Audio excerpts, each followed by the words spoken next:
സന്നിധി സമ്പന്നരായിരിക്കണമെന്ന്. ലുക്ക 12:21. ഇതുപോലെയാണ് ദൈവസന്നിധിയിൽ സമ്പന്നനാകാതെ തനിക്ക് വേണ്ടി സമ്പത്ത് ശേഖരിച്ചു വെക്കുന്നവനും. അതാണ് അപേക്ഷക്ക് സൈന്യം എന്ന് പറയുന്നത്.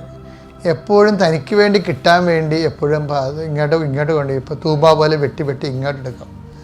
ദൈവത്തിനെ കാണുമ്പോൾ തന്നെ തൂബ ഇടത്തിന് വിട്ടാത്തതാണ്.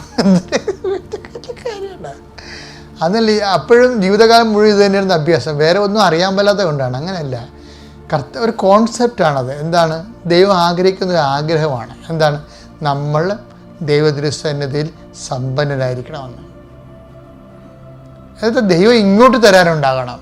ഒരു ദിവസം അവസാനിക്കുമ്പോൾ, ഇപ്പോൾ ദിനവൃത്താന്തമൊക്കെ ഒരു ദിവസം അവസാനിക്കുമ്പോൾ അത് ആ കണക്ക് പുസ്തകം പോലെ കാര്യം അവർ ചെയ്യുമ്പോൾ അടുത്ത പേജിലോട്ട് നമ്മൾ ഇവിടുത്തെ ബാലൻസ് എഴുതുമ്പോൾ നമുക്ക്